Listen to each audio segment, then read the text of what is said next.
warna lembut. Wedokan gendeng iso-isone nikah karo lanangan lumpuh. Emangnya gak ono wong lanang liya? Paling-paling cuma ingin hartanya aja. 1 bulan nanti pasti suaminya yang lumpuh ditinggalin. Assalamualaikum warahmatullahi wabarakatuh.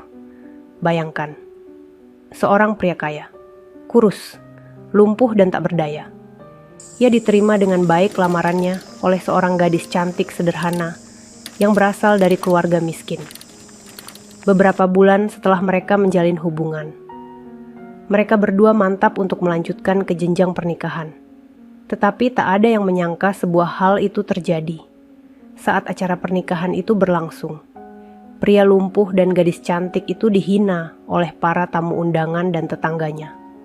Gadis cantik itu ditertawakan karena memilih menikah dengan pria lumpuh tersebut. Ia dianggap hanya menginginkan harta dari pria lumpuh kaya yang dinikahinya.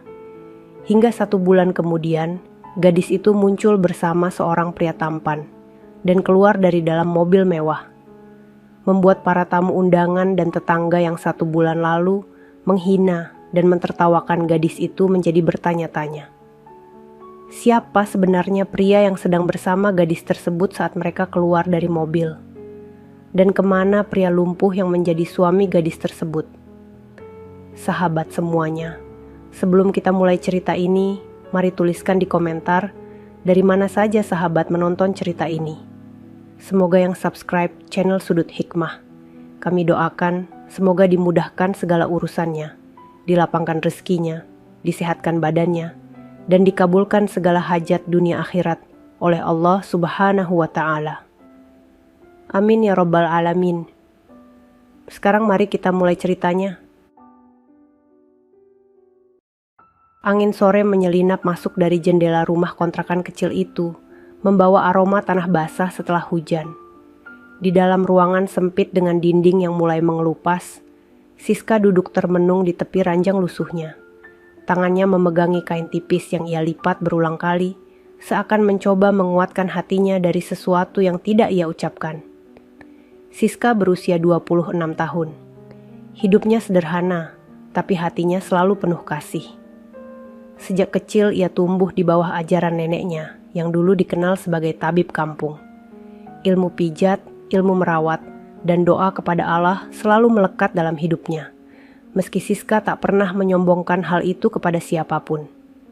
Baginya, membantu orang lain adalah cara terindah untuk mensyukuri hidup. Sore itu, sebuah mobil hitam sederhana berhenti di depan rumah kontrakan. Ketukan di pintu membuat Siska bangkit. Ketika ia membuka pintu, terlihat seorang wanita paruh baya membawa map tebal. Wajahnya tampak gelisah. "Siska, aku mohon bantuannya. Ada seorang lelaki yang butuh perawatan. Kami sudah mencari banyak perawat, tapi semuanya menyerah," ucap wanita itu. Suaranya hampir bergetar. Siska mengangguk lembut, meski ia tidak tahu siapa yang dimaksud. Tanpa banyak tanya, ia masuk ke mobil dan mengikuti wanita itu menuju sebuah rumah besar di pinggir kota. Rumah yang tampak begitu megah, jauh berbeda dari kehidupan yang Siska jalani selama ini. Ketika pintu kamar besar itu terbuka, Siska tercekat. Di sana, di atas ranjang yang mahal dan rapi, terbaring seorang pria berusia 35 tahun. Tubuhnya tidak bergerak. Wajahnya tampan namun pucat. Mata itu kosong, seakan kehilangan cahaya dalam hidupnya. Di samping ranjang, terdapat kursi roda baru dengan tongkat penyangga tergeletak di atasnya. "Namanya Dewangga," ujar wanita paruh baya itu pelan. "Ia kecelakaan 2 tahun lalu. Dokter bilang ia lumpuh total seumur hidup." Suaranya pecah ketika melanjutkan. "Kami sudah mencoba segalanya, tapi dia semakin kehilangan keinginan hidup." Siska melangkah pelan mendekati ranjang itu. Tangannya gemetar ketika menyentuh ujung selimut Dewangga. Ada rasa iba yang begitu kuat. Ada luka yang seakan bisa ia rasakan sendiri. Dalam hening panjang itu, mata Dewangga perlahan bergerak. Ia menatap Siska dengan pandangan kosong. Namun ada seberkas kehangatan kecil yang muncul dalam detik itu. Siska merasakan sesuatu yang tidak ia mengerti, seperti benih hubungan yang belum terlihat bentuknya. Hari-hari pertama berjalan sulit. Dewangga hampir tidak mau bicara. Setiap gerakan tubuhnya membutuhkan bantuan. Namun Siska tidak pernah lelah. Setiap pagi ia datang dengan senyum, membersihkan tubuh Dewangga, mengusap lengan dan kakinya yang dingin, memijat perlahan dengan teknik sederhana yang ia pelajari sejak kecil. Minggu-minggu berlalu hingga sebuah kejadian kecil membuat keluarga Dewangga terperangah. Suatu sore, saat Siska membantu Dewangga duduk, pria itu mampu menggerakkan jemarinya. Sedikit saja, namun itu adalah gerakan pertama sejak 2 tahun. "Dewangga, kamu bisa," ucap Siska dengan suara bergetar. Air mata menetes tanpa ia sadari. Keluarga besar Dewangga tidak percaya. Mereka melihat perubahan kecil itu dengan mata mereka sendiri. Namun bisik-bisik kecurigaan mulai terdengar. Ada yang mengatakan Siska hanya mencari perhatian. Ada yang menuduh Siska ingin mengambil hati pewaris keluarga kaya. Hingga suatu malam sunyi, di ruangan besar itu, Dewangga menatap Siska lebih lama dari biasanya. Matanya tidak lagi kosong. "Apa kamu akan pergi juga seperti mereka yang lain?" Suara Dewangga lirih, pecah, dan penuh takut. Siska terdiam. Lalu ia menggeleng pelan. "Aku tidak akan pergi," jawabnya. "Selama Allah mengizinkan aku merawatmu, aku akan tetap di sini." Saat itulah benih kepercayaan tumbuh di hati Dewangga. Namun tak ada yang tahu bahwa kata-kata itu akan membawa Siska pada ujian yang jauh lebih besar dari sekadar merawat. Ujian yang akan membuat hidupnya berubah selamanya. Sejak malam ketika Dewangga mengucapkan kalimat rapuh itu, hubungan mereka berubah perlahan. Dewangga mulai membuka sedikit celah dalam dirinya. Ia mau berbicara, meski masih sangat pelan. Ia mau mencoba menggerakkan tangan, meski hanya setengah sentimeter. Dan setiap kali ia berhasil, mata Siska selalu berkaca. Hari berganti minggu. Dalam keheningan rumah besar itu, hanya ada suara langkah Siska, suara nafasku Dewangga yang berat, dan doa-doa lembut yang ia bisikkan setiap selesai memijat lengan dan kaki yang dingin itu. Hingga pada suatu senja, ketika lampu gantung besar menyala, keluarga Dewangga berkumpul di ruang tamu. Wajah mereka serius. Duduk di tengah ruangan, Dewangga tampak gugup meski tubuhnya masih lemah. "Siska," suara lelaki itu lirih. "Aku punya permintaan." Siska menatapnya.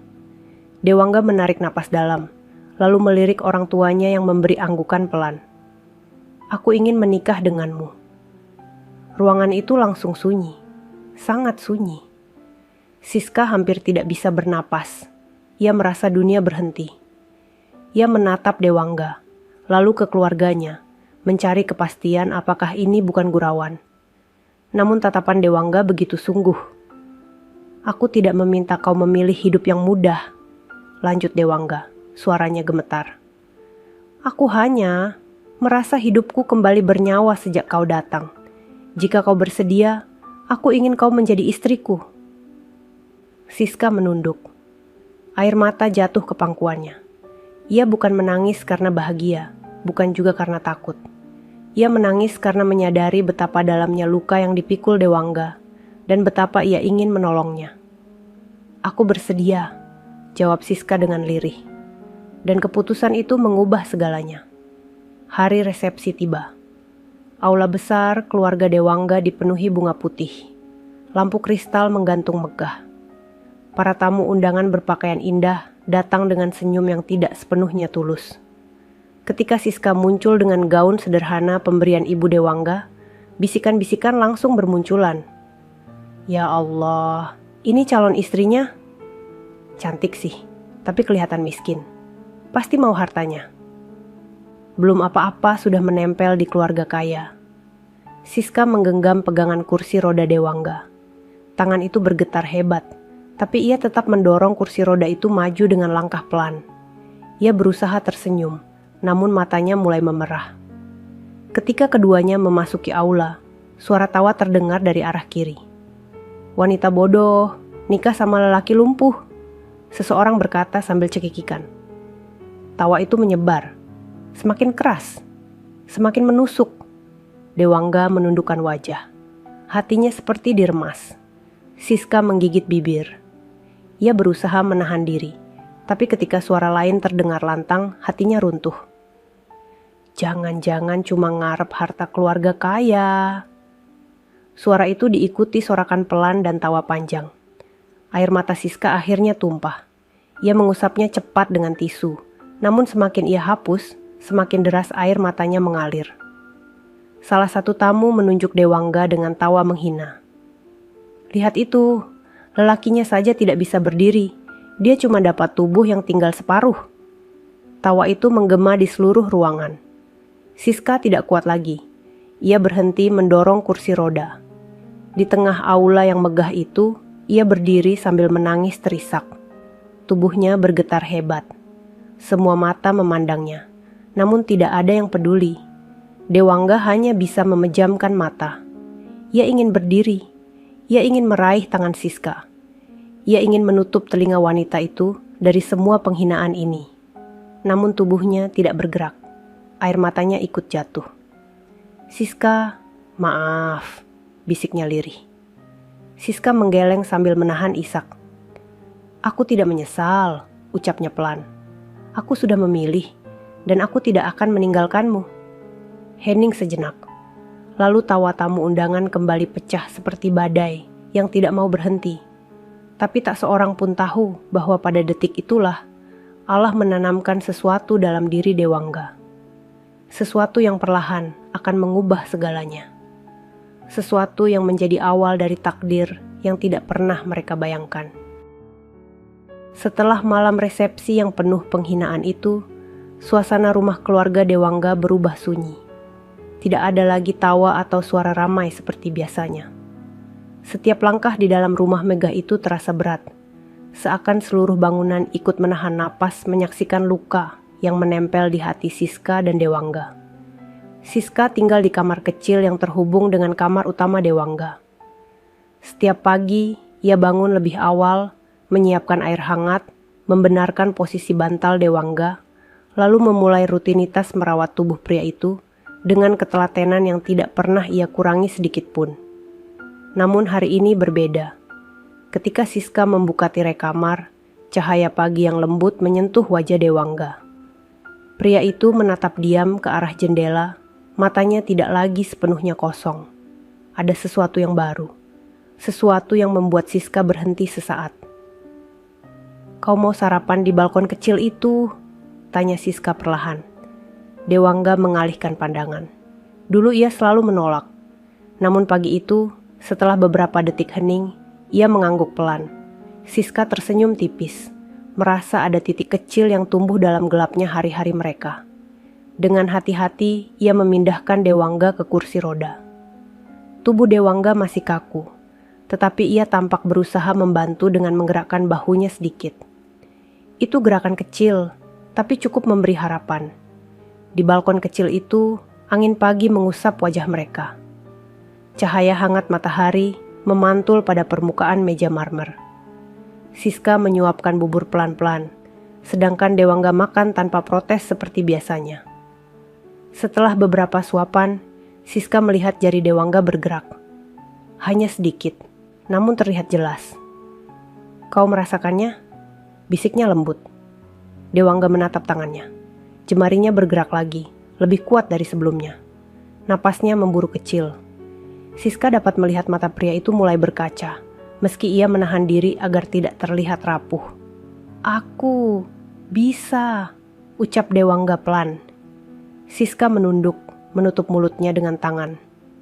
Air matanya jatuh, bukan karena sedih, tetapi karena melihat harapan yang selama ini ia jaga mulai menunjukkan wujudnya. Hari itu berjalan dengan ritme yang berbeda. Dewangga meminta untuk dibawa ke ruang tamu, agar bisa melihat rumahnya sendiri. Ia memperhatikan foto-foto keluarga, memperhatikan vas bunga di atas meja, bahkan memandangi halaman depan dengan mata yang tidak lagi seterpuruk dulu. Keluarga besar Dewangga mulai menyadari perubahan itu. Ada yang kagum, ada yang bingung, ada pula yang semakin curiga. pasti ada sesuatu dengan perempuan itu, bisik salah satu bibinya saat lewat di lorong. Tidak mungkin pria lumpuh bisa berubah hanya dalam beberapa minggu. Jangan-jangan dia pakai cara aneh. Namun Siska tidak memperhatikan bisikan itu. Ia sibuk membantu Dewangga menggerakkan tangannya ke sisi kanan dan kiri. Latihan sederhana itu membuat Siska duduk sangat dekat dengannya, dan Dewangga merasakan kehangatan yang selama ini tidak pernah ia temukan. Malamnya, ketika lampu kamar diredupkan, Dewangga menarik napas pelan dan menatap Siska yang sedang melipat handuk. "Siska, bolehkah aku bertanya sesuatu?" ucapnya lirih. Siska menengok. Wajahnya tenang. "Aku ingin tahu, mengapa kau merawatku sedemikian rupa? Padahal, aku tidak bisa memberi apa-apa." Siska mendekat, duduk di tepi ranjang. "Aku merawatmu karena itu pilihanku," ucapnya pelan. "Dan karena aku percaya, setiap luka akan menemukan jalannya sendiri untuk sembuh. Allah tidak pernah salah menempatkan seseorang dalam hidup orang lain." Dewangga memejamkan mata. Kata-kata itu seperti mengisi rongga kosong dalam dirinya. Ia ingin meraih tangan Siska, namun tubuhnya masih belum mampu. Siska berdiri, merapikan selimut pria itu. Namun ketika ia hendak mematikan lampu, suara Dewangga menahannya. "Siska, tetaplah di sini. Tinggallah di sampingku. Meski aku belum bisa apa-apa." Siska menatapnya. Ada sebuah rasa yang tumbuh, hangat dan menenangkan. Ia mengangguk pelan, lalu duduk kembali di kursi dekat ranjang. Malam itu, untuk pertama kalinya sejak 2 tahun, Dewangga tidur dengan tenang. Dan tanpa mereka sadari, malam itu juga menjadi awal dari perubahan besar yang perlahan bergerak menuju puncaknya. Perubahan yang akan membuat satu kota terkejut sebulan kemudian. Pagi itu, langit tampak cerah. Matahari baru saja naik dan menyebarkan cahaya lembut ke seluruh halaman depan rumah besar keluarga Dewangga. Siska sudah bangun sejak subuh, menyiapkan air hangat dan minyak pijat tradisional yang biasa ia gunakan untuk membantu sirkulasi tubuh Dewangga. Ia membawa semuanya masuk ke kamar dengan langkah pelan, memastikan tidak membuat suara keras yang bisa membangunkan pria itu. Namun ketika pintu kamar terbuka, Siska terkejut. Dewangga sudah bangun. Ia duduk bersandar di ranjang dengan bantuan bantal yang ia dorong perlahan, menggunakan lengan kanannya yang mulai kuat. Meski hanya sedikit, gerakan itu membuat hati Siska bergetar. Ia berdiri beberapa detik di ambang pintu, menatap Dewangga yang tampak berbeda. Cahaya pagi menyinari wajahnya, memperlihatkan sesuatu yang belum pernah muncul sebelumnya. Keteguhan, keinginan untuk bangkit. "Selamat pagi," ucap Dewangga pelan. Siska tersenyum lembut. "Selamat pagi, kamu bangun sendiri?" "Sedikit," jawab Dewangga. "Aku ingin mencoba." Siska meletakkan baskom air hangat di meja kecil, lalu duduk di sampingnya. Tangannya mulai memijat perlahan lengan Dewangga. Gerakan tangannya lembut, namun terarah. Setiap sentuhan membawa hangat yang meresap perlahan ke dalam otot Dewangga yang selama ini kaku. Beberapa menit berlalu. Ketika Siska memijat telapak tangan itu, sesuatu terjadi. Jari Dewangga bergerak. Kali ini bukan hanya 1, namun 2, lalu 3, bergerak lebih kuat daripada sebelumnya. Nafas Dewangga memburu kecil. Ia menatap tangannya sendiri dengan mata membelalak pelan. "Siska, aku bisa merasakannya," ucapnya terbata. Siska menahan napas. Dadanya seperti ditarik lembut ke dalam. "Kamu hebat," ucap Siska. "Kita lanjutkan." Siska membantu Dewangga bangun dari ranjang untuk duduk di kursi roda. Badannya masih kaku, tapi ia lebih bisa menggerakkan bahunya. Bahkan beberapa kali mencoba mendorong tubuhnya sendiri. Di ujung pintu, seorang asisten rumah tangga yang lewat, melihat itu dengan mata terbelalak sebelum buru-buru pergi untuk memberitahu anggota keluarga lain. Ketika Siska mendorong kursi roda itu ke ruang keluarga, beberapa anggota keluarga Dewangga sudah menunggu. Mereka tampak terkejut melihat Dewangga yang lebih tegap daripada biasanya. "Dewangga, kamu terlihat lebih kuat," ujar ayahnya. Suaranya berat, namun penuh harapan. Dewangga mengangguk kecil. Ini semua berkat Siska, katanya pelan. Kalimat itu membuat ruangan terdiam. Ada rasa tidak percaya, ada juga rasa iri yang tidak diucapkan. Namun Siska mengabaikan semuanya. Ia hanya fokus pada Dewangga. Siang itu mereka duduk di halaman belakang. Hembusan angin membuat daun pohon mangga bergoyang pelan. Siska mulai melakukan latihan baru, membantu Dewangga menggerakkan kakinya sedikit demi sedikit. Kaki itu masih berat seperti batu, namun Siska terus mengulang gerakan, memberikan tekanan ringan yang mengaktifkan otot-otot yang lama tidur. Setelah beberapa menit, otot betis Dewangga berkontraksi, sangat kecil. Namun itu adalah hal yang mustahil beberapa minggu lalu. Siska menatapnya dengan mata berbinar. Dewangga terdiam, lalu menatap langit seolah tidak percaya. Allah masih memberi kesempatan pada tubuhku, ucapnya lirih. Siska mengangguk pelan. Dan aku akan tetap ada di sampingmu, balasnya.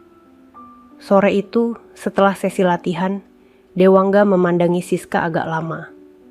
Tatapan itu lembut, dalam, dan berbeda.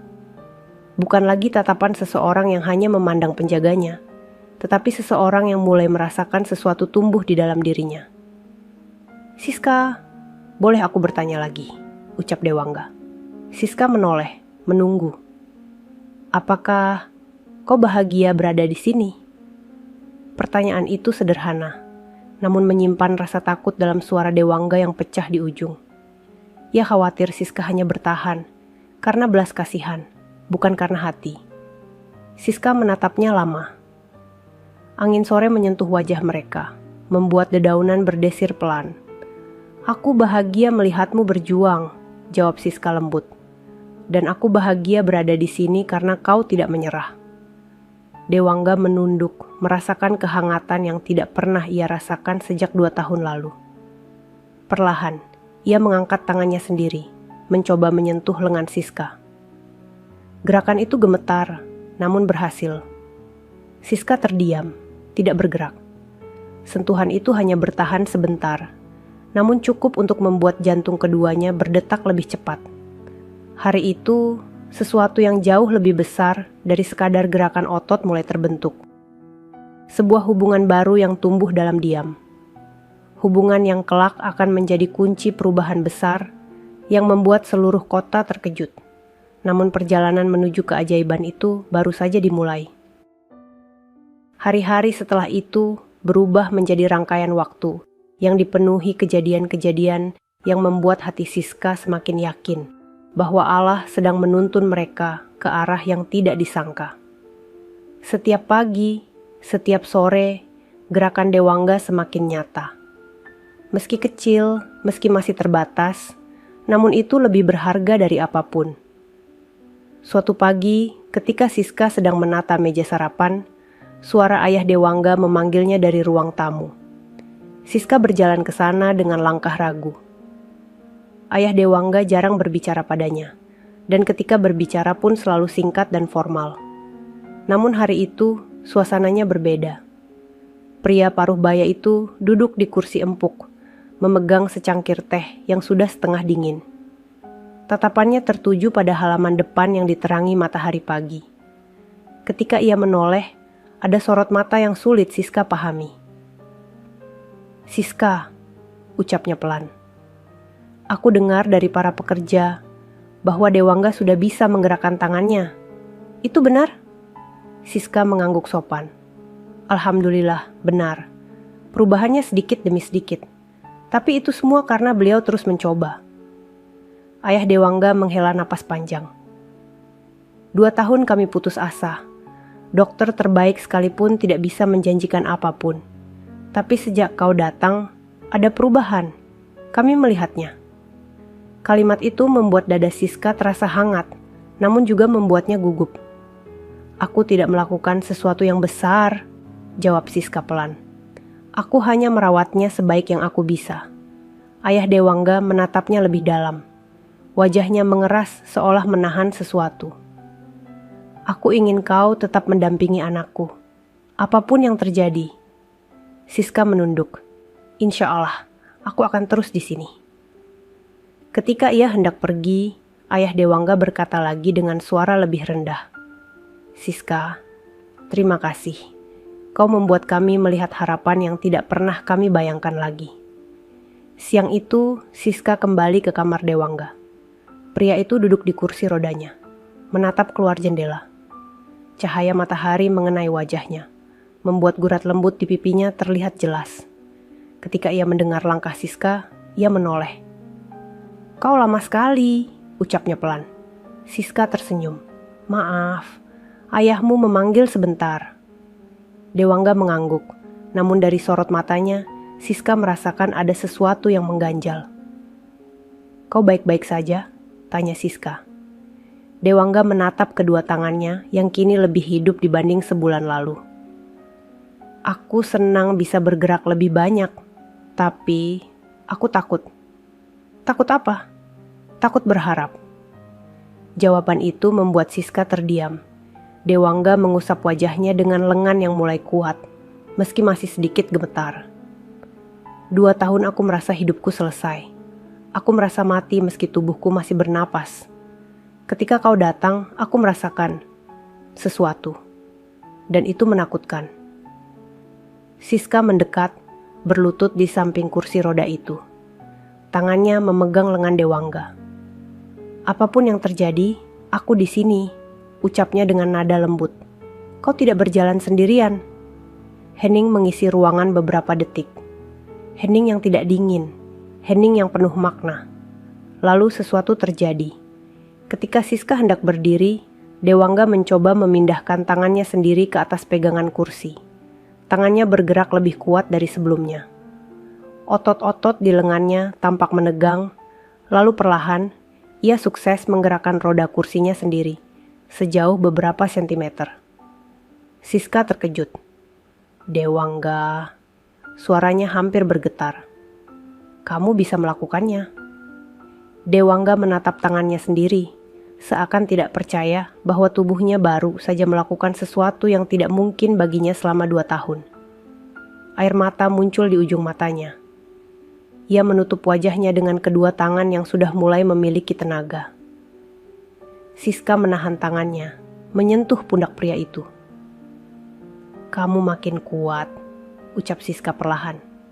Namun Dewangga hanya bisa menangis pelan. Tangis yang tidak memecah suara, tapi memecahkan beban yang ia pikul selama bertahun-tahun. Ketika tangis itu mereda, Dewangga menghembuskan napas panjang. Siska, kalau aku sembuh, kalau aku bisa berjalan lagi. Ia berhenti sejenak, menatap mata Siska. Aku ingin hidupku dimulai lagi dari awal, dan aku ingin kau ada di dalamnya. Siska terdiam. Dadanya bergetar. Ia hanya mampu menunduk, menahan haru. Perlahan, Siska menggenggam tangan Dewangga yang baru saja bergerak lebih kuat dari sebelumnya. Hidupmu akan kembali, ucapnya lirih. Sedikit demi sedikit. Dewangga menatap Siska lama. Pandangannya tidak lagi kosong seperti masa lalu. Ada cahaya baru. Ada sesuatu yang tumbuh. Sesuatu yang akan membawa mereka ke titik yang tak terduga. Perubahan itu baru dimulai, namun dalam waktu dekat, seluruh kota akan menyaksikan apa yang akan terjadi. Pagi itu awan bergerak pelan di langit biru yang bersih. Udara hangat menyapa halaman rumah besar keluarga Dewangga, dan burung-burung kecil terdengar bersahut-sahutan di pepohonan. Siska membawa nampan kecil berisi air hangat dan beberapa kain bersih. Hari-hari mereka kini telah memiliki ritme yang berbeda. Lebih hangat, lebih hidup. Dan Siska merasakannya setiap kali memasuki kamar Dewangga. Namun saat pintu terbuka, sesuatu membuatnya berhenti. Dewangga sedang mencoba duduk sendiri. Tangannya memegangi sisi ranjang, tubuhnya sedikit oleng, namun ia bertahan. Nafasnya teratur, matanya fokus, seolah ada api kecil yang menyala di dalam dirinya. Ketika ia melihat Siska, ia tersenyum tipis, senyum yang sudah lama tidak muncul. Kau datang tepat waktu, ucapnya pelan. Siska meletakkan nampan dan mendekat cepat. Kenapa kamu tidak menunggu aku? Aku ingin mencoba dulu, jawab Dewangga. Aku ingin tahu sampai sejauh mana tubuhku bergerak hari ini. Siska membantunya duduk lebih tegak. Tangan Dewangga kali ini tidak selemah sebelumnya. Ada kekuatan baru yang muncul perlahan, membuat Siska menatap dengan rasa haru yang tidak bisa ia tahan. Setelah memijat lengan dan punggung Dewangga, Siska berkata pelan, "Bagaimana kalau hari ini kita coba latihan berdiri, tapi hanya sedikit, tidak memaksa?" Dewangga terdiam. Napasnya seakan tertahan. Latihan itu selalu menjadi ketakutan terbesar baginya. Namun hari ini, ia menatap Siska lama, seakan mendapat keberanian dari sorot mata wanita itu. "Aku siap," jawab Dewangga. Mereka berpindah ke ruang tengah. Lantai marmer sejuk menyentuh roda kursi Dewangga ketika Siska mendorongnya perlahan. Cahaya pagi masuk dari jendela besar, menerangi ruangan dengan kilau yang lembut. Suasana terasa berbeda, seperti ada sesuatu yang menunggu untuk terjadi.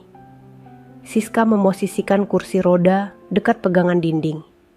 Ia berdiri di depan Dewangga, tangannya memegang kedua lengan pria itu. "Dewangga, pelan-pelan saja," ucap Siska. Dewangga mengangguk, lalu menunduk. Ia menarik napas panjang. Jari-jarinya mencengkeram pegangan kursi. Otot-otot lengannya menegang. Siska melihat setiap gerakannya dengan hati yang berdegup kencang. Lalu, perlahan, sangat perlahan, tubuh Dewangga mulai naik. Siska merasakan lengannya bergerak. Ia membantu dari bawah, namun kekuatan terbesar berasal dari tubuh Dewangga sendiri. Lutut pria itu bergetar hebat, tapi tidak jatuh. Punggungnya melengkung sedikit, namun tetap bertahan. Dewangga menggigit bibir, menahan rasa sakit yang menjalar dari pinggang hingga ke pangkal kaki. "Sedikit lagi," bisik Siska. Dan tepat pada detik itu, tumit Dewangga terangkat setengah sentimeter dari dudukan kursi. Hanya setengah sentimeter. Namun itu cukup untuk membuat dada Dewangga serasa meledak oleh harapan. Tubuhnya kembali turun perlahan ke kursi, tapi bukan karena menyerah. Lebih karena ia tidak percaya apa yang baru saja terjadi. Siska menutup mulutnya dengan tangan. Air matanya jatuh begitu saja. "Kamu hampir berdiri." Suaranya retak karena emosi. "Kamu benar-benar hampir berdiri." Dewangga menatap lututnya, lalu menutup wajahnya dengan kedua tangan. Tubuhnya bergetar. Ia tidak menangis keras, hanya diam dan meneteskan air mata yang selama 2 tahun tidak pernah ia izinkan jatuh. Siska mendekat, menyentuh lengannya. "Kau hebat," ucap Siska lirih. "Ini bukan sedikit. Ini langkah besar." Dewangga menatap Siska. Dan untuk pertama kalinya dalam hidupnya setelah kecelakaan itu, ia merasa masa depan bukan lagi tempat gelap yang menakutkan. Ada sesuatu yang menuntunnya, dan itu adalah ketulusan Siska yang tidak pernah berhenti. Malam itu, ketika mereka berada di kamar, Dewangga berkata sesuatu yang membuat detak jantung Siska berhenti sesaat. "Siska, jika suatu hari aku bisa berjalan lagi, aku ingin dunia tahu bahwa kau adalah orang pertama yang membuatku percaya hidupku belum berakhir." Siska menunduk, menyembunyikan matanya yang mulai berkaca. Di luar jendela, angin malam bertiup pelan, membawa suara dedaunan yang bergesekan. Suasana terasa hening, namun bukan hening yang kosong. Hening itu penuh makna, penuh janji yang belum terucap. Namun tak ada yang tahu bahwa apa yang sedang tumbuh di antara mereka dalam waktu dekat akan diuji dengan sesuatu yang jauh lebih besar. Sesuatu yang akan membuat seluruh kota gempar. Sejak latihan berdiri pertama itu, perubahan pada diri Dewangga semakin terlihat. Setiap pagi, ia meminta Siska untuk melanjutkan latihan. Otot lengannya semakin kuat, bahunya mulai mampu menahan sebagian beban tubuh. Dan yang paling mengejutkan, lututnya kini merespons tekanan ringan ketika Siska menekan titik tertentu dengan teknik pijatan warisan neneknya. Namun perubahan besar selalu mengundang perhatian, dan perhatian itu tidak selalu datang dari niat baik. Hari itu, ketika Siska sedang membantu Dewangga berjalan menggunakan alat penyangga, suara pintu utama terbuka keras di lantai bawah. Beberapa anggota keluarga Dewangga masuk bersama 2 orang dokter yang mereka panggil. Langkah kaki mereka terdengar tergesa, seakan ada sesuatu yang hendak mereka pastikan. Siska dan Dewangga belum sadar bahwa mereka sedang diawasi dari balik pintu yang sedikit terbuka. "Lihat sendiri," bisik salah satu bibi Dewangga. "Itu bukan perawatan biasa. Dia pasti memakai sesuatu." Dokter yang berdiri di sampingnya mengangguk pelan. "Saya bisa memeriksa. Kemajuan seperti ini memang mungkin, tetapi tidak secepat itu." Siska tidak mendengar suara itu. Ia hanya fokus pada Dewangga. "Perlahan ya," ucap Siska. "Angkat lututnya sedikit lagi." Dewangga mencoba. Lututnya bergerak. Sangat kecil, namun terangkat. Tangan Siska refleks menggenggam pinggang Dewangga agar tidak jatuh. Keduanya begitu dekat, dan Dewangga merasa jantungnya berdebar bukan karena latihan, melainkan karena keberadaan Siska di sisinya. Tepat di detik itu, pintu kamar terbuka lebar. Seluruh keluarga masuk. Suasana berubah tegang. Siska refleks mundur 1 langkah. Dewangga masih bertumpu pada alat penyangga, wajahnya terkejut melihat begitu banyak pasang mata menatap mereka. "Apa yang kalian lakukan?" tanya ayah Dewangga dengan suara bergetar. Siska menunduk sopan. "Kami hanya berlatih seperti biasa." "Latihan seperti apa?" Suara bibinya menyambar tajam. Tidak mungkin seorang istri baru bisa membawa perubahan seperti ini dalam waktu singkat. "Kau melakukan apa sebenarnya?" Siska terdiam. Dadanya sesak. Ia tidak pernah berniat buruk. Ia tidak pernah ingin dianggap sebagai seseorang yang mencurigakan.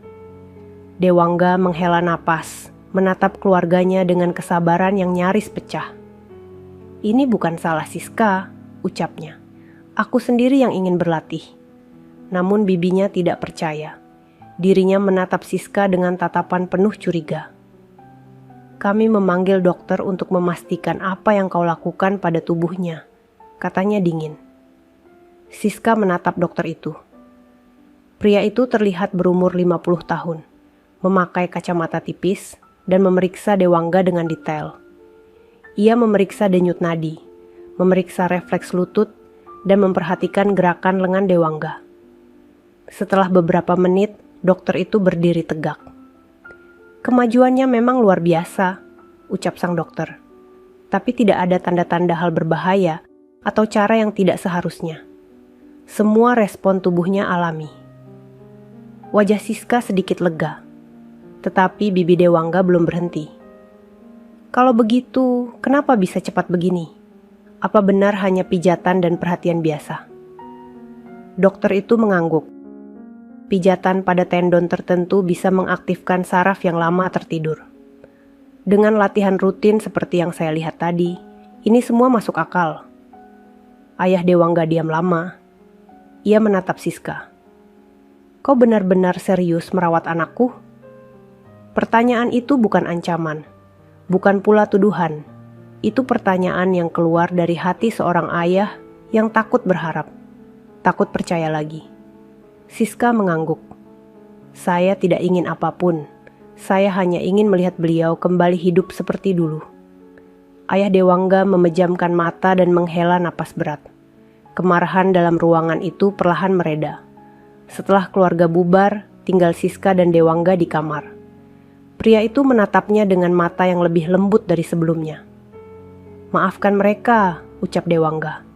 "Mereka hanya takut kehilangan harapan." Siska tersenyum kecil. "Tidak apa-apa."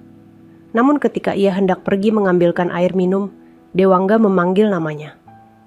"Siska," panggilnya. Siska menoleh. "Aku percaya padamu lebih daripada siapapun." Kata itu sederhana, namun membawa getar yang panjang, menembus sampai ke dalam hatinya. Namun tanpa mereka sadari, malam itu adalah awal dari rumor baru yang mulai menyebar di antara keluarga besar dan tetangga sekitar. Rumor tentang sesuatu yang mereka tidak pahami. Rumor yang kelak akan menjadi penyebab fitnah yang jauh lebih besar. 1 bulan kemudian. Sore itu, langit berwarna jingga lembut. Cahaya senja merayap masuk ke dalam rumah besar keluarga Dewangga. Siska sedang menyiapkan air hangat di kamar mandi kecil yang terhubung dengan kamar utama. Sementara itu, Dewangga duduk di kursi rodanya, menunggu dengan sikap lebih tegap dari sebelumnya. Ketika Siska kembali dengan baskom air hangat, ia tidak tahu bahwa beberapa pasang mata sedang mengintainya dari ujung lorong. Suara lirih yang tidak mereka sadari bergema pelan. Itu tidak wajar. Aku tidak percaya perubahan secepat itu. Wanita miskin itu pasti punya niat lain. Tidak mungkin hanya dengan pijatan sederhana. Bisikan-bisikan itu semakin lama semakin keras. Dinding rumah sebesar itu tidak bisa menahan rasa iri manusia. Di dalam kamar, Siska menunduk, memegangi tangan Dewangga sambil merendamnya di air hangat. Ia fokus, tenang, meski matanya terlihat lelah. Minggu-minggu terakhir memakan banyak tenaga, tetapi ia tidak pernah sekalipun merasa menyesal. "Kau terlihat capek," ucap Dewangga pelan. "Tidak," jawab Siska sambil tersenyum. "Aku baik-baik saja." "Kau tidak perlu memaksakan diri." Siska menggeleng. "Aku ingin melakukan ini." Hening sesaat. Hening yang cukup panjang untuk membuat Dewangga mempelajari wajah Siska. Ada kesabaran yang tidak pernah ia lihat pada siapapun. Ada ketulusan yang menusuk dada. "Aku tidak akan bisa membalasnya," pikir Dewangga dalam hati. Namun sebelum Dewangga sempat berkata sesuatu, pintu kamar diketuk keras. Tanpa menunggu jawaban, salah satu bibinya masuk. Kedatangannya membawa hawa dingin. "Siska," katanya datar. "Aku ingin bicara." Siska berdiri perlahan, menahan perasaan gugup yang muncul tiba-tiba. "Ya, Bibi," jawab Siska sopan. "Bisa keluar sebentar?" Siska menatap Dewangga, mendapatkan anggukan halus darinya, lalu berjalan menuju lorong. Begitu pintu tertutup di belakangnya, bibi itu langsung mendekat dengan ekspresi tajam. "Kami sudah mendengar banyak hal," ucapnya, "tentang apa yang terjadi di kamar itu setiap hari." Siska terbelalak. "Kami hanya latihan dan terapi." "Latihan? Terapi?" Bibinya mendengus. Tidak ada seorang pun di keluarga ini percaya bahwa perubahan sebesar itu datang hanya dari tanganmu. Keluarga ini punya nama, kekayaan. Kamu tidak akan mengambil kesempatan itu. Siska menggeleng cepat. "Saya tidak pernah berniat seperti itu." "Tentu saja, semua orang yang punya niat buruk akan berkata begitu," balas bibinya. Kalimat itu menampar hati Siska. Ia mencoba menjelaskan, namun bibinya memotong lagi. "Dan mulai hari ini, aku minta kau melakukan terapimu di ruang terbuka. Jangan lagi tinggal berdua dalam kamar tertutup dengan keponakanku." Nada suaranya begitu merendahkan. Seakan Siska hanyalah seseorang yang pantas diperintah tanpa hak untuk menjawab. Siska menunduk. Suaranya gemetar ketika menjawab. "Baik." "Bagus." Bibinya menatap tajam. "Jaga sikapmu. Jangan lupa bahwa kau bukan siapa-siapa di rumah ini." Begitu wanita itu pergi, Siska tetap berdiri di lorong yang sunyi. Sinar lampu dari atap membuat bayangannya memanjang di lantai marmer. Dadanya terasa sesak. Kepalanya berat. Kata-kata itu menusuk tanpa ampun. Ia berusaha tersenyum saat kembali memasuki kamar. Namun Dewangga yang memperhatikan perubahan kecil pada sorot matanya, langsung bertanya, "Ada apa?" "Tidak ada," jawab Siska pelan. Namun Dewangga tidak percaya. Ia meraih tangan Siska, meski gerakannya masih kaku. "Katakan." Siska menggeleng, mencoba menguatkan diri. "Aku hanya lelah sedikit. Itu saja." Dewangga menatapnya lama. "Aku melihat kebohongan di matamu." Siska terdiam. Pria itu menarik napas pelan. "Siska, aku tahu apa yang mereka pikirkan tentangmu. Tapi percayalah, aku tidak akan membiarkan mereka menyakitimu." Nada suaranya tenang, tapi di dalamnya ada ketegasan yang tidak pernah Siska dengar sebelumnya. Dewangga, aku tidak apa-apa, ucap Siska lembut. Aku hanya ingin kamu pulih, itu saja. Dewangga ingin menjawab, ingin menghibur, ingin melindungi, namun tubuhnya masih belum mampu bergerak bebas. Ketidakberdayaan itu menyesakkan dadanya. Malam itu, setelah terapi selesai, Siska berjalan menuju kamar kecilnya dengan langkah lemah. Ia menutup pintu, duduk di lantai, dan menatap telapak tangannya. Telapak tangan yang setiap hari bekerja untuk membantu seseorang kembali hidup. Namun malam itu, tangan itu bergetar. Ia baru menyadari bahwa semakin besar harapan yang tumbuh. Semakin besar pula kebencian yang mengintai dari balik pintu. Tanpa ia sadari, fitnah yang hanya berupa bisikan sedang bersiap berubah menjadi badai. Rumah keluarga besar Dewangga yang biasanya ramai dengan langkah para pekerja kini terasa berbeda. Malam itu, suasana seakan lebih berat dari biasanya. Lampu-lampu gantung memancarkan cahaya lembut, namun bayangan di sudut-sudut ruangan tampak lebih gelap, lebih panjang, seolah memantulkan ketegangan yang mulai menyelimuti rumah itu. Setelah fitnah yang disebarkan secara halus oleh bibinya, hampir semua orang di rumah itu mulai memperhatikan Siska dengan sikap curiga. Setiap langkahnya, setiap sentuhan pada tubuh Dewangga, setiap perubahan kecil yang terjadi pada pria itu selalu dihubungkan dengan sesuatu yang negatif. Semua itu membuat Siska semakin berhati-hati, tetapi ia tetap melanjutkan tugasnya. Malam itu, Siska duduk di samping ranjang Dewangga. Ia memijat lengan kiri pria itu, memusatkan tekanan pada titik tertentu untuk membantu aliran darah.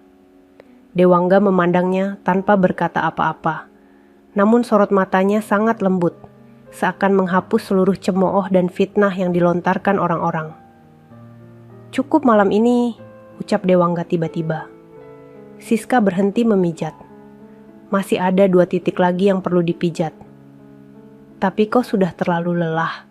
Siska menunduk. Aku bisa melanjutkan. Namun Dewangga menggeleng. Aku tidak ingin kau memaksakan diri. Ada ketenangan dalam suaranya. Ketenangan yang memeluk hati Siska. Wanita itu menarik napas pelan lalu merapikan selimut di pangkuan Dewangga. Ketika ia hendak berdiri, suara langkah dari lorong terdengar. Langkah itu berat, cepat, dan mendekat. Pintu kamar terbuka keras. Ibunya Dewangga masuk dengan wajah tegang. Di belakangnya ada beberapa anggota keluarga lain. Dewangga, ucap ibunya sambil menahan napas. Kami harus bicara. Siska menunduk dalam. Berdiri sedikit menjauh. Dewangga menatap ibunya dengan alis mengerut. Ada apa? Ibunya menatap Siska sesaat lalu berkata, kami mendengar laporan dari beberapa pekerja. Ada yang melihat Siska berada di kamarmu terlalu lama malam-malam, dan mereka menganggap itu tidak pantas. Siska terhenti. Napasnya berhenti sepersekian detik. Apa maksud ibu? Tanya Dewangga. Suaranya menegang. Salah satu bibinya melangkah maju. Perempuan itu tinggal di kamarmu berjam-jam. Orang luar bisa salah paham. Apalagi dia bukan siapa-siapa dalam keluarga ini. Ucapan itu menusuk seperti duri. Siska menunduk lebih dalam, menguatkan dirinya agar tidak menangis di hadapan mereka. Ia merawatku, jawab Dewangga tegas. Ia melakukan tugasnya. Tidak, Dewangga. Bibinya kembali bersuara. Tetap saja tidak pantas, dan perubahan cepatmu semakin membuat kami curiga. Kami tidak tahu apa yang sebenarnya ia lakukan. Dewangga hendak membalas, namun Siska mendahului.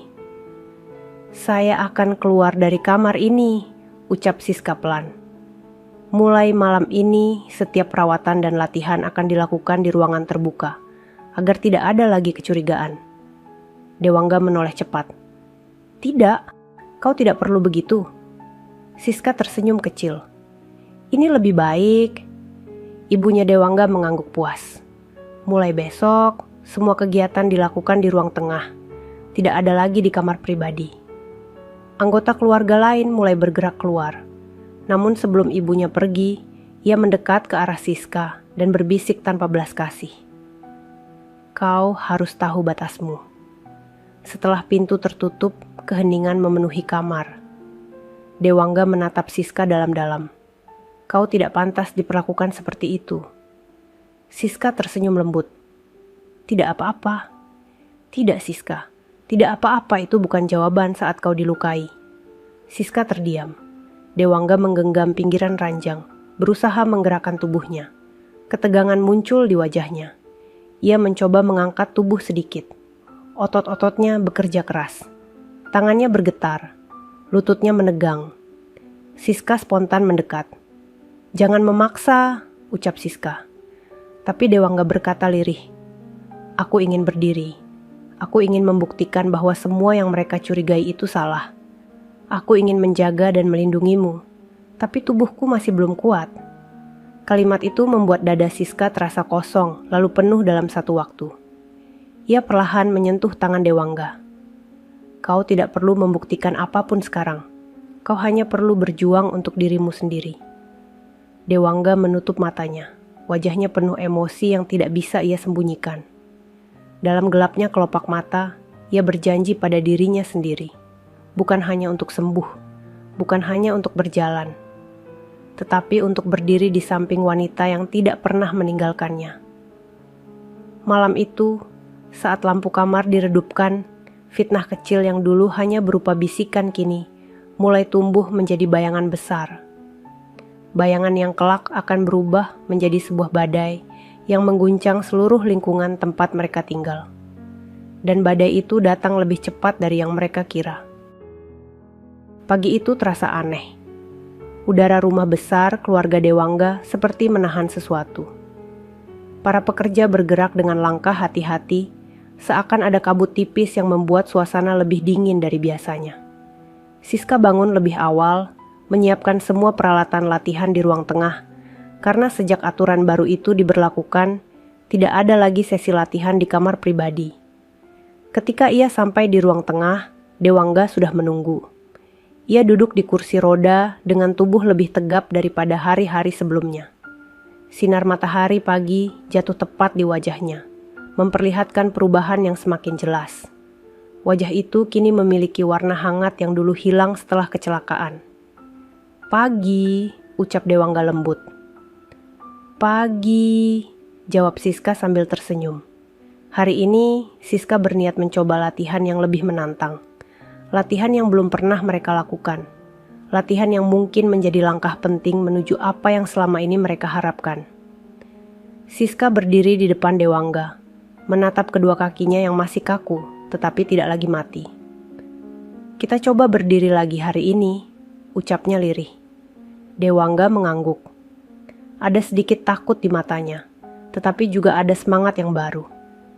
Siska mengambil alat penyangga tubuh dan meletakkannya di samping kursi. Lalu ia meraih kedua tangan Dewangga. Hari ini kita lakukan lebih pelan, tapi lebih kuat, katanya. Dewangga menarik napas panjang. Baik. Siska membantu menekan sedikit bagian punggung bawahnya. Tempat saraf mulai memberikan respon lebih baik sejak minggu lalu. Perlahan, ia membimbing Dewangga memindahkan berat tubuhnya ke depan. Dewangga menggigit bibir, menahan nyeri. Aku bisa, ucapnya pelan. Pelan-pelan. Siska menguatkan pegangan. Tangan Dewangga mencengkeram pegangan kursi. Otot-ototnya menegang, lututnya bergetar. Dan dalam hitungan detik yang terasa panjang, tubuh itu mulai terdorong ke atas. Siska menahan napas. Ini lebih tinggi dari percobaan sebelumnya. Lutut Dewangga naik. Pinggulnya mulai mengangkat. Tubuhnya perlahan meninggalkan kursi. Dan untuk sesaat, hanya sesaat, Dewangga berdiri. Walaupun hanya setengah tegak, walaupun hanya 3 detik. Tapi itu adalah berdiri. Berdiri yang selama 2 tahun mustahil dilakukan. Dewangga, suara Siska pecah. Namun tepat saat itu, pintu ruang tengah terbuka keras. Derap langkah anggota keluarga masuk, membuat suara latihan itu pecah seperti kaca jatuh. Siska terkejut. Dewangga kehilangan keseimbangan. Tubuhnya hampir jatuh. Siska menangkapnya dengan kedua tangan terbuka, memeluk pinggangnya sekuat tenaga. Mereka berdua hampir roboh, namun Siska berhasil menahan berat tubuh Dewangga, hingga kursi roda berada tepat di belakangnya. Dengan sisa tenaga, ia mendorong tubuh Dewangga kembali duduk. Napas Dewangga terengah-engah. Siska juga. Keduanya terdiam beberapa detik, dan ketika Siska hendak mengecek apakah Dewangga baik-baik saja, suara bibinya meledak. Apa-apaan ini? Suara itu menggema memenuhi ruangan. Semua anggota keluarga menatap Siska dengan pandangan yang sama. Tuduhan, kecurigaan, kebencian yang terselubung. Bibi itu melangkah maju dan menunjuk Siska. Aku sudah bilang dari awal, perubahan terlalu cepat, tidak wajar. Dan lihat sekarang, kau hampir menjatuhkan dia. Siska terpaku. Tidak Bibi, itu bukan salah saya. Ini latihan yang... Sudah, bentak bibinya. Aku tidak mau dengar alasan. Ibunya Dewangga maju. Suaranya lebih pelan, namun tetap menusuk. Siska, kami menghargai niatmu. Tapi ini sudah terlalu jauh. Gerakan seperti itu berbahaya. Dewangga akhirnya bersuara. Suaranya tajam. Tidak ada yang berbahaya. Itu latihan yang aku sendiri inginkan. Namun bibinya tidak peduli. Kami tidak bisa membiarkan wanita ini melakukan hal-hal aneh pada tubuhmu. Kata wanita ini membuat dada Siska menegang. Begitu dingin, begitu merendahkan. Siska menunduk, mencoba mengendalikan dirinya. Lalu suara lain muncul. Aku juga melihat sendiri, ujar salah satu sepupu Dewangga. Dia sangat dekat dengan Dewangga. Berduaan, tidak wajar. Siska menahan napas. Ia tidak pernah bermaksud apapun. Semua yang ia lakukan hanya untuk kebaikan Dewangga. Namun bibinya menatapnya sekali lagi. Kau harus tahu tempatmu, Siska. Kau datang dari keluarga miskin. Kau tidak pantas bersikap seolah engkau bagian penting di sini. Kata-kata itu menampar Siska lebih keras dari apapun yang pernah ia dengar sebelumnya. Dewangga mendorong kursi rodanya dengan kekuatan baru yang mengejutkan semua orang. Ia bergerak lebih cepat dari sebelumnya, mendekati Siska lalu berkata lantang. Siska bukan bagian penting. Napas Dewangga memburu. Tanpa dia, aku tidak akan bisa bergerak sejauh ini. Ruangan menjadi hening. Sangat hening. Semua orang terdiam melihat gerakan kursi roda yang begitu cepat. Bahkan bibinya memandang dengan mata membesar. Namun sebelum ada yang sempat berbicara lagi, Dewangga berkata sesuatu yang membuat seluruh keluarga terhenti seperti patung. Aku tidak akan membiarkan siapapun merendahkan istriku. Siska terdiam. Semua orang menatap satu sama lain. Dan itulah awal dari badai besar yang sebentar lagi menghantam semua orang. Setelah kalimat Dewangga mengguncang seluruh ruangan, rumah besar itu berubah menjadi tempat yang dipenuhi keheningan yang tidak nyaman. Tidak ada yang berani membantah, tidak ada yang berani menyela. Semua hanya berdiri dengan wajah kaku, seakan mereka baru mendengar sesuatu yang tidak mungkin keluar dari mulut seorang pria, yang selama 2 tahun hanya diam dan menerima keadaan. Siska berdiri terpaku. Wajahnya memanas, bukan karena malu, tetapi karena sesuatu yang baru saja tumbuh di dalam dadanya. Sesuatu yang belum pernah ia rasakan sebelumnya. Rasa dihargai, namun momen itu tidak berlangsung lama. Setelah keluarga bubar satu persatu, hanya Siska dan Dewangga yang tersisa di ruang tengah. Cahaya matahari sore mulai merayap masuk lewat jendela besar, membentuk bayangan panjang di lantai marmer. Dewangga mengusap wajahnya yang masih dipenuhi sisa-sisa emosi tadi. Maaf, ucapnya lirih. Aku tidak bisa diam saat mereka berbicara seperti itu. Siska menggeleng. Kamu tidak perlu meminta maaf, tapi aku membuatmu semakin menjadi sasaran mereka.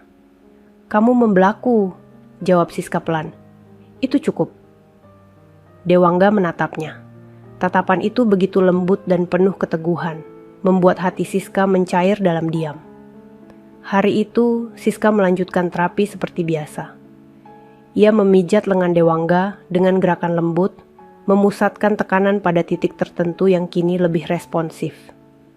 Dewangga merasakan hangat menjalar dari bahu ke tangan, sesuatu yang dulu mustahil ia rasakan. Namun di luar ruangan, rumor mulai menyebar lebih cepat daripada hembusan angin. Para pekerja mulai berbisik-bisik. Beberapa tetangga yang sering lewat di depan rumah mulai memandang dengan tatapan heran. Bahkan beberapa anggota keluarga yang tinggal di lantai atas mulai berbicara dengan nada yang tidak bisa disembunyikan lagi. Wanita itu berbahaya. Perubahan seperti itu tidak alami. Mungkin dia memakai sesuatu. Mungkin dia ingin mengambil harta Dewangga. Semua itu tidak pernah sampai di telinga Siska, tetapi getarannya terasa. Siska merasakan atmosfer rumah semakin padat. Namun ia tetap bekerja, tetap merawat, tetap mencintai pekerjaannya. Sore menjelang malam, saat latihan terakhir, Dewangga memegang pegangan alat latihan dan mencoba berdiri dengan tekad yang sangat kuat. Siska memegang pinggangnya dengan hati-hati. Lutut Dewangga gemetar, wajahnya menegang, namun ia tidak berhenti. Dalam beberapa detik yang memakan seluruh tenaga itu, Dewangga berhasil berdiri lebih tinggi dari latihan sebelumnya. Tubuhnya hampir tegak. Siska menahan napas. "Kau berdiri," bisik Siska perlahan. Dewangga menatap lurus ke depan. Ia tidak tersenyum, tidak menangis. Hanya menatap kosong seperti pria yang baru saja merasakan kembali apa artinya hidup. Setelah beberapa detik, tubuhnya melemah. Ia duduk kembali di kursi roda sambil mengatur napas. Siska berlutut di sampingnya.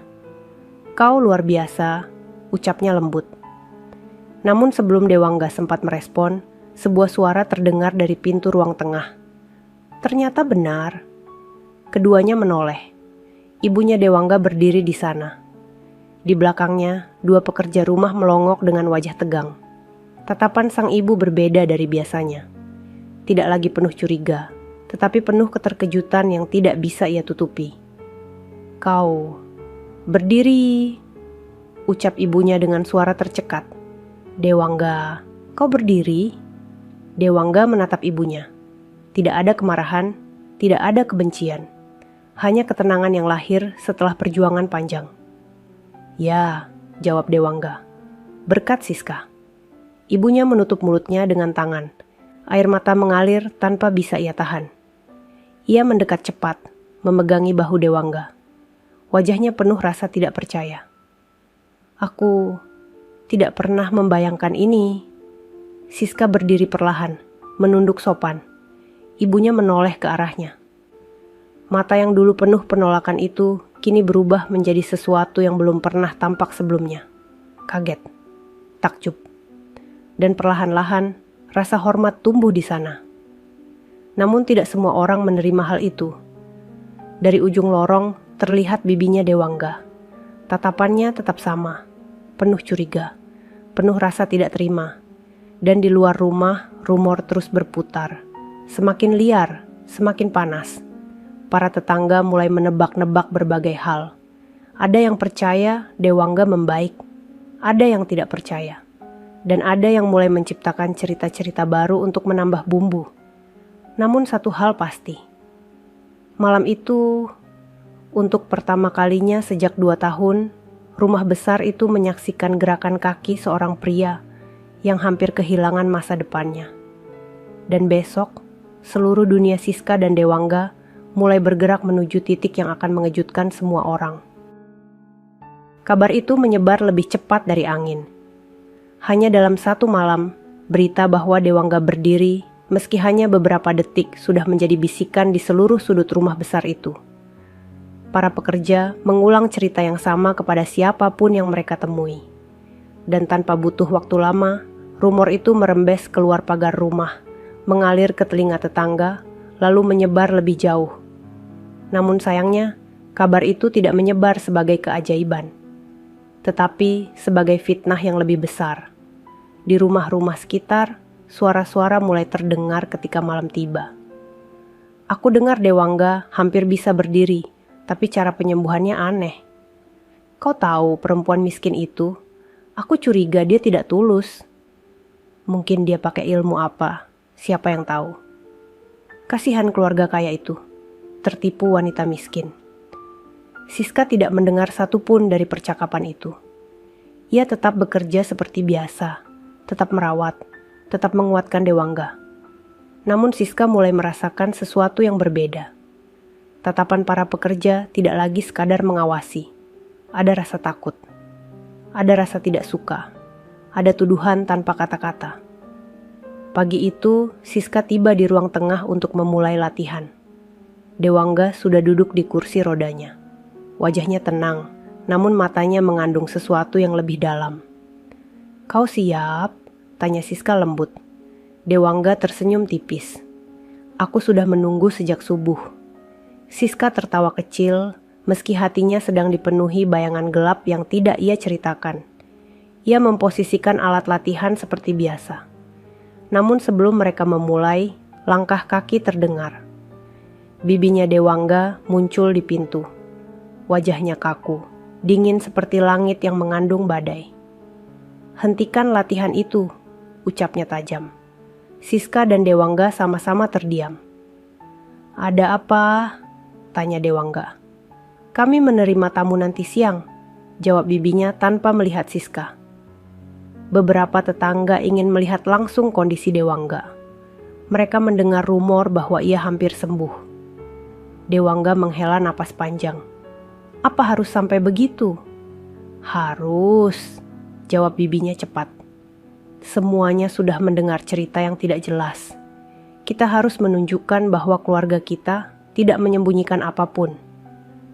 Tatapannya kemudian beralih pada Siska. "Dan kau, jangan membuat drama.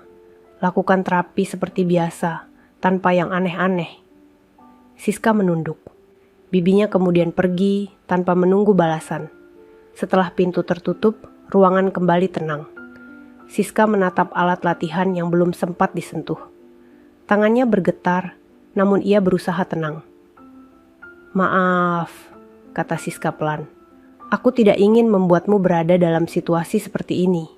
Dewangga menggeleng. "Ini bukan salahmu. Orang takut pada hal yang tidak mereka mengerti." Siska terdiam. Lalu ia menunduk, menahan sesuatu yang hampir jatuh dari matanya. Namun sebelum itu terjadi, Dewangga mengangkat tangannya dan menyentuh pergelangan tangan Siska. Gerakan itu teguh, bukan lagi gerakan lemah seperti dulu. "Kau sudah membawaku sejauh ini," ucap Dewangga. "Jangan biarkan mereka memadamkan nyala semangatmu." Kata-katanya membuat hati Siska bergetar. Siang hari tiba. Untuk pertama kalinya sejak pernikahan mereka, halaman rumah keluarga Dewangga dipenuhi orang-orang yang datang, bukan untuk merayakan sesuatu, tetapi untuk menonton, menilai, dan menghukum tanpa suara. Para tetangga berdiri berkelompok, sebagian melipat tangan, sebagian berbisik-bisik, sebagian lain menatap pintu rumah dengan rasa ingin tahu yang bercampur kecurigaan. Beberapa tamu undangan yang dulu menghina Siska di hari resepsi kini kembali dengan rasa penasaran yang lebih dalam.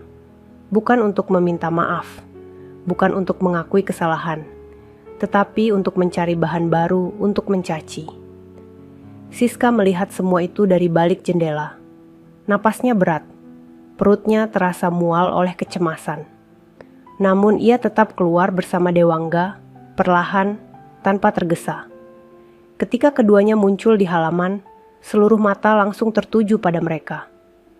Lihat, dia makin dekat saja dengan Dewangga. Wanita itu pasti menggunakan sesuatu. Mana mungkin pria lumpuh bisa membaik seperti itu dalam sebulan. Keluarga kaya selalu jadi korban perempuan miskin. Kata-kata itu menusuk udara, memecah ketenangan. Siska hanya menunduk sambil mendorong kursi roda Dewangga. Namun kemudian, Dewangga mengangkat tangannya. Gerakan itu kuat, cukup kuat untuk membuat semua orang terdiam. Ia mencoba berdiri dengan alat penyangga. Lututnya bergerak, pinggulnya naik, tubuhnya perlahan terangkat. Orang-orang menjerit kecil, beberapa terbelalak, beberapa mundur karena kaget. Dan untuk pertama kalinya, di depan puluhan pasang mata, Dewangga berdiri tegak. Ia tidak goyah, tidak gemetar, tidak jatuh. Ia berdiri sebagai pria yang selama 2 tahun dinyatakan lumpuh total. Kerumunan terpaku. Tidak ada suara, tidak ada gerakan. Lalu pelan-pelan, Siska menahan napas panjang, menatap Dewangga dengan mata yang berkaca. Dan Dewangga menatapnya kembali, dengan tenang, dengan mantap, dengan rasa yang hanya bisa ia miliki karena wanita itu. Namun bukan itu yang mengejutkan semua orang. Yang membuat kerumunan kacau adalah kalimat yang keluar dari mulut Dewangga sesaat setelah itu. Saya berdiri berkat istri saya. Seketika, bisikan berubah menjadi ledakan emosi. Ada yang kaget, ada yang iri, ada yang tidak percaya, ada yang semakin membenci. Tetapi satu hal jelas, peristiwa itu membuat seluruh kampung gemetar. Namun mereka belum tahu bahwa ini baru permulaan dari kejadian yang akan mengguncang lebih keras 1 bulan kemudian. Setelah hari ketika Dewangga berdiri di depan para tetangga, kehidupan Siska berubah menjadi sesuatu yang sulit ia gambarkan dengan kata-kata. Perubahan besar pada tubuh Dewangga bukan lagi rahasia, melainkan bahan pembicaraan seluruh lingkungan. Namun, bukan pujian yang mereka terima. Justru sebaliknya. Rumah besar itu semakin sering didatangi orang-orang yang ingin melihat langsung. Ada yang datang dengan rasa penasaran, ada yang datang dengan rasa iri. Ada pula yang datang hanya untuk memastikan bahwa rumor yang mereka dengar benar-benar terjadi. Namun waktu berjalan, hari demi hari berlalu, dan perubahan pada tubuh Dewangga tidak berhenti di sana. 1 bulan setelah kejadian di halaman rumah itu, sesuatu yang jauh lebih besar terjadi. Pagi itu, udara sejuk menyelimuti halaman rumah. Siska keluar membawa beberapa tas kecil. Ia hendak ke pasar untuk membeli kebutuhan dapur. Matahari baru saja muncul di balik pohon mangga yang tinggi, membuat bayangan di tanah tampak panjang. Ketika Siska melangkah keluar gerbang rumah, bisikan kembali terdengar dari para tetangga. Itu dia, istri lumpuh itu, pasti hidup dari harta suaminya. Kasihan Dewangga, ditinggal kalau sudah tidak lumpuh mungkin. Wanita itu licik. Siska menunduk, tidak membalas, meski hatinya terluka. Ia berjalan beberapa meter hingga sebuah suara klakson halus terdengar dari belakangnya. Sebuah mobil mewah berwarna hitam berhenti perlahan di sampingnya. Kaca jendela turun. Siska terpaku. Seorang pria tampan, gagah, tinggi, berwibawa, turun dari mobil. Wajahnya cerah, tubuhnya tegap. Ia terlihat begitu berbeda dari sosok yang selama ini orang-orang kenal sebagai pria lumpuh. Itu Dewangga. Namun tetangga-tetangga tidak tahu. Dan saat melihat Siska disapa oleh pria tampan itu, bisikan berubah menjadi letupan cemooh. Loh, dia selingkuh? Berani-beraninya istri dari lelaki lumpuh dekat dengan laki-laki lain. Dasar wanita tidak tahu diri. Pantas Dewangga tidak pernah terlihat lagi. Siska kaku mendengar semua itu. Tapi Dewangga menghampiri Siska tanpa ragu. Ia tersenyum lembut. Kau sudah siap? Siska mengangguk pelan. Sudah. Dewangga memegang tangannya. Dan itu membuat para tetangga menjerit kecil. Astaga, mereka bergandengan. Benar kan? Dia selingkuh. Tidak tahu malu. Kasihan suaminya yang lumpuh. Wajah Siska memerah. Bukan karena malu, tetapi karena hatinya terluka dalam. Setiap kalimat seperti memotong jantungnya satu persatu. Namun Dewangga menggenggam tangannya lebih erat. Kita pulang, ucap Dewangga. Ketika mobil itu berhenti di depan rumah besar, para tetangga mengikuti dari kejauhan, bersembunyi di balik pagar, mencoba melihat apa yang akan terjadi. Siska turun lebih dulu. Lalu Dewangga turun. Pria itu berdiri tegak tanpa bantuan. Semua mata membelalak. Mulut para tetangga terbuka lebar. Itu bukan mungkin. Tidak salah lihat kan? Itu Dewangga yang lumpuh itu? Tidak, bagaimana bisa? Sebulan lalu dia tidak bisa berdiri. Lalu sesuatu yang benar-benar menghancurkan seluruh fitnah itu terjadi. Dewangga berjalan mendekati Siska. Langkahnya mantap, tegas, penuh keyakinan.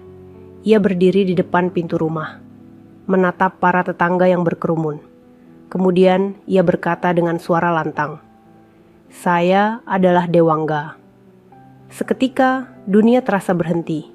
Tidak ada suara, tidak ada gerakan. Hanya ada puluhan pasang mata terbelalak yang menatap pria yang mereka hina. Mereka cemooh dan mereka anggap tidak berguna. Dewangga mengulurkan tangannya pada Siska, lalu menatap wanita itu dengan cara yang membuat semua orang terpukul oleh kenyataan yang sebenarnya. "Saya sembuh karena istri saya," ucap Dewangga. "Dan pria yang kalian lihat bersama Siska hari ini adalah saya. Lelaki yang kalian hina sebulan lalu." Para tetangga terpaku. Beberapa mundur, beberapa bergetar, beberapa menutup mulut dengan tangan. Tidak percaya apa yang mereka lihat. Namun Dewangga belum selesai. Ia menatap kerumunan itu. Tidak semua orang miskin datang untuk mengambil. Ada yang datang untuk memberi. Ada yang datang sebagai penolong. Wajah Siska akhirnya basah oleh air mata. Namun kali ini bukan karena sedih, tetapi karena kebenaran akhirnya berdiri di hadapan semua orang. Para tetangga mulai menunduk satu persatu. Ada yang menangis, ada yang malu, ada yang terdiam, tidak mampu berkata apapun. Namun hari itu belum selesai. Karena malam nanti, asal-usul Siska akan terungkap. Asal-usul yang akan menjelaskan mengapa hanya dirinya yang mampu menyentuh sakit terdalam dalam tubuh Dewangga dan membangunkannya kembali. Dan kisah itu akan mengubah pandangan semua orang selamanya. Malam turun perlahan di atas rumah besar keluarga Dewangga. Lampu-lampu halaman menyala satu persatu, menerangi jalan setapak dan pepohonan kecil yang bergoyang pelan diterpa angin. Setelah kejadian siang tadi, rumah itu dipenuhi kebisuan yang berbeda. Bukan keheningan tegang, tetapi keheningan yang membawa tanda-tanda perubahan. Di ruang keluarga, Dewangga duduk di sofa empuk. Wajahnya tampak lega, seperti beban bertahun-tahun akhirnya terangkat dari pundaknya. Namun Siska berdiri sedikit jauh, menunduk, seolah masih tidak percaya bahwa apa yang terjadi siang itu benar-benar terjadi. Dewangga menatapnya. "Kemarilah." Siska melangkah pelan dan duduk di kursi seberang sofa. Tangannya saling meremas, menunjukkan ia masih menahan perasaan yang bercampur-campur. "Kau tidak perlu merasa canggung," ucap Dewangga. "Hari ini, semua orang akhirnya melihat kebenaran." Siska tersenyum kecil. "Aku hanya tidak menyangka semuanya terjadi secepat itu." Saat mereka berbicara, pintu ruang keluarga kembali terbuka. Ibunya Dewangga masuk sambil membawa sebuah kotak kayu tua. Kotak itu tampak usang, namun di permukaannya terukir pola bunga kecil yang sudah pudar dimakan waktu. "Siska," ucap sang ibu dengan suara lembut. "Duduklah di sini." Nada itu membuat Siska terkejut. Sang ibu tidak pernah berbicara selembut ini padanya. Siska berdiri dan duduk di sofa kecil dekat sang ibu. Wanita itu membuka kotak kayu itu perlahan. Di dalamnya terdapat selembar kain tua, beberapa ramuan kering yang kini sudah mengeras, dan sebuah buku kecil dengan tulisan tangan yang mulai pudar.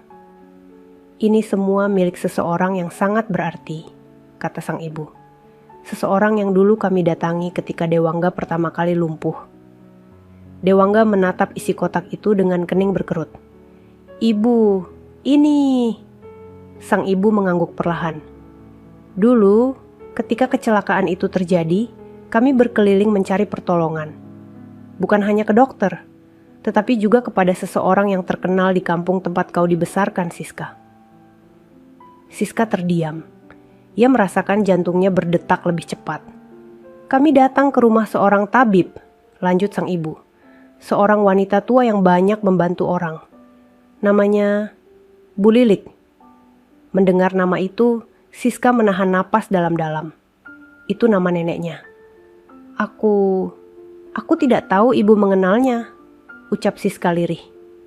"Kami mengenalnya," jawab sang ibu. "Karena beliau pernah bilang sesuatu yang aneh pada kami, sesuatu yang tidak kami mengerti waktu itu." Dewangga mendekat sedikit.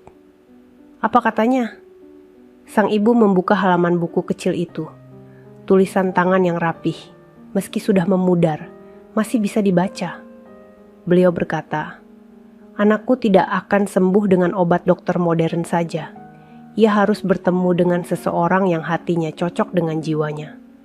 Jika wanita itu datang, maka tulangnya akan bangkit kembali." Ruangan menjadi hening. Dewangga terdiam. Siska menatap lantai, tidak sanggup melihat siapapun. Sang ibu melanjutkan, "Saat itu kami bingung. Kami bertanya siapa wanita yang dimaksud. Tapi beliau hanya tersenyum dan berkata bahwa wanita itu akan datang sendiri pada waktunya." Siska mulai menggigit bibir bawahnya, menahan sesuatu yang mendesak keluar dari dadanya. Dan ternyata, wanita yang dimaksud adalah kau, Siska, ucap sang ibu dengan suara yang mulai bergetar. Siska memejamkan mata. Air matanya turun perlahan. "Nenekku memang sering berkata bahwa Allah selalu menempatkan orang pada waktu yang tepat." Dewangga meraih tangan Siska. Pegangannya mantap, hangat, dan berterima kasih. Ibunya melanjutkan pelan, "Bu Lilik juga berkata bahwa cucunya memiliki tangan yang bisa menghidupkan saraf yang tidur." Kami tidak percaya dulu, sampai kami melihat apa yang terjadi pada Dewangga bulan-bulan ini. Siska menghapus air matanya dengan cepat. "Aku hanya melakukan apa yang diajarkan nenek. Aku tidak pernah bermaksud menjadi istimewa." "Kau tidak perlu menganggap dirimu istimewa," jawab sang ibu lembut. "Tetapi kau harus tahu bahwa apa yang kau lakukan tidak bisa dilakukan oleh sembarang orang." Dewangga menatap Siska lama. "Sekarang aku tahu mengapa tubuhku merespon sentuhanmu. Mengapa aku merasa hidup kembali sejak kau datang." Keheningan menyelimuti ruangan. Keheningan yang bukan lagi penuh prasangka, tetapi penuh pengakuan dan syukur. Setelah beberapa saat, ibunya menutup kotak kayu itu. "Siska," katanya lembut, "mulai malam ini, kau bukan lagi orang luar bagi keluarga kami." Kata-kata itu akhirnya meruntuhkan seluruh beban yang selama ini menempel di hati Siska. Air matanya jatuh deras, bukan karena sedih, tetapi karena merasa diterima. Untuk pertama kalinya sejak masuk ke rumah besar itu, ia merasakan hangat yang sesungguhnya. Dan malam itu, rumah besar keluarga Dewangga dipenuhi sebuah kenyataan baru. Bahwa Siska bukan sekadar istri dari seorang pria lumpuh. Ia adalah jawaban dari doa yang dulu dinyanyikan dengan air mata. Ia adalah wasilah penyembuh yang selama ini tidak pernah dipahami siapapun. Namun perjalanan mereka belum selesai, karena hanya tersisa satu bab terakhir. Dan bab itu akan menjadi puncak dari semua kejadian yang telah membentuk mereka berdua. Pagi hari itu, cahaya matahari menembus lembut jendela besar ruang tengah. Kejadian-kejadian luar biasa selama sebulan terakhir telah mengubah seluruh suasana rumah keluarga Dewangga. Tidak ada lagi tatapan merendahkan, tidak ada lagi bisikan mencurigai Siska. Yang tersisa hanyalah kekaguman dan rasa hormat yang tumbuh dari hati yang sebelumnya tertutup rapat. Namun hari itu, sesuatu yang lebih besar menunggu di luar pintu. Siska berdiri di depan cermin kamar kecilnya, mengenakan kerudung sederhana warna lembut. Wajahnya tampak lebih tenang. Tidak ada lagi ketakutan. Tidak ada lagi rasa minder. Di balik sorot matanya kini ada kekuatan yang lahir dari luka, sabar, dan keikhlasan. Ketukan pelan terdengar di pintu. "Siska," suara itu lembut. "Boleh aku masuk?" Pintu terbuka. Dewangga berdiri di sana, tanpa tongkat, tanpa alat penyangga. Tubuhnya tegak, langkahnya mantap. Siska menutup mulutnya dengan tangan. Air matanya langsung jatuh. "Dewangga," suaranya bergetar. Pria itu tersenyum hangat. "Aku ingin kau melihat sendiri sebelum orang lain melihat." Siska menatapnya tanpa berkedip. Tubuh yang dulu rapuh. Pria yang dulu tidak bisa menggerakkan kakinya sama sekali. Lelaki yang pernah dianggap tidak akan pernah kembali berjalan lagi. kini berdiri di hadapannya seperti awal mula takdir mempertemukan mereka. Aku bisa berjalan, karena kau, ucap Dewangga. Siska mengusap air matanya. Aku hanya merawatmu. Tidak, jawab Dewangga. Kau menyembuhkan hatiku lebih dulu. Dan ketika hatiku sembuh, tubuhku mengikuti. Ia mendekat, langkah demi langkah. Ketika jaraknya hanya 1 jengkal, ia meraih tangan Siska. Saat itulah, terdengar suara gaduh dari luar rumah. Bisikan. Langkah kaki tergesa. Suara memanggil. Rumah itu didatangi para tetangga. Mereka berdatangan seperti arus yang tidak bisa dihentikan. Bukan membawa fitnah seperti dulu, melainkan rasa kaget, rasa malu, rasa ingin tahu, dan rasa ingin meminta maaf. Ibunya Dewangga masuk ke kamar. Siska, Dewangga, banyak orang ingin melihat kalian. Mereka masih tidak percaya. Siska mengangguk pelan. Dewangga menggenggam tangannya. Mari kita keluar bersama. Di halaman depan, ratusan mata langsung tertuju pada mereka. Siska berdiri di samping Dewangga. Dewangga berdiri tegak. Kerumunan langsung gempar. Itu benar-benar dia. Dewangga berjalan. Bagaimana mungkin? Sebulan lalu dia lumpuh total. Beberapa wanita menutup mulutnya sambil menangis. Beberapa pria menunduk penuh rasa malu. Anak-anak berlari ke depan, memandangi Dewangga seperti melihat pemandangan langka. Siska tetap menunduk, namun tangan Dewangga memegangnya dengan erat. Pria itu maju 1 langkah, kerumunan terdiam. Kemudian ia berkata dengan suara yang bulat dan mantap, "Saya Dewangga, dan saya berdiri di sini karena istri saya menyelamatkan saya." Suara itu bergema memenuhi halaman. Para tetangga saling memandang. Wajah mereka berubah. Ada yang mulai menangis, ada yang memejamkan mata, menahan penyesalan. Lalu Dewangga melanjutkan, "Saya dulu lumpuh, tidak punya harapan. Semua dokter bilang tubuh saya tidak akan bangkit lagi. Tapi Allah mengirimkan seseorang untuk saya. Seorang wanita yang kalian hina. Seorang istri yang kalian cemooh di hari pernikahan kami." Siska menatap tanah. Air matanya jatuh diam-diam. Dewangga meraih pipinya, mengangkat wajahnya pelan agar ia melihat ke depan. "Kalian ingin tahu siapa dia?" ucap Dewangga pada kerumunan. Ia menatap Siska dengan mata yang penuh rasa syukur. Ia adalah cucu dari tabib yang menyelamatkan banyak nyawa.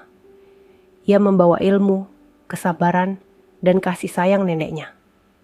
Ia tidak meminta apapun dariku, tidak pernah meminta harta, tidak pernah meminta kemewahan. Yang ia lakukan hanyalah merawatku dengan sepenuh hati. Kerumunan mulai menangis. Dewangga mengambil napas panjang, lalu mengucapkan kata-kata yang mematahkan seluruh fitnah yang pernah dilemparkan kepada Siska. Siska adalah wasilah penyembuhku. Siska terisak. Para tetangga yang dulu paling keras mencaci maki kini berjalan mendekat. Satu persatu mereka menunduk, mengulurkan tangan dengan air mata yang jatuh di pipi. "Siska, maafkan kami. Kami salah menilaimu. Maafkan lidah kami." Siska hanya tersenyum sambil mengusap air matanya. "Aku tidak pernah menyimpan dendam," ucapnya pelan. "Karena Allah selalu tahu isi hati setiap manusia." Kerumunan menangis lebih keras. Namun di tengah suasana haru itu, Dewangga menatap Siska, lalu berlutut di hadapan semua orang. "Aku ingin memulai hidup baru, dan aku ingin menjalaninya bersamamu," ucapnya. "Bukan sebagai pria yang kau rawat, tapi sebagai suami yang ingin membahagiakanmu." Air mata Siska pecah tanpa bisa ia tahan. Ia membalas genggam tangannya. Hari itu, bukan hanya tubuh Dewangga yang bangkit, tetapi seluruh pandangan manusia kepada Siska berubah.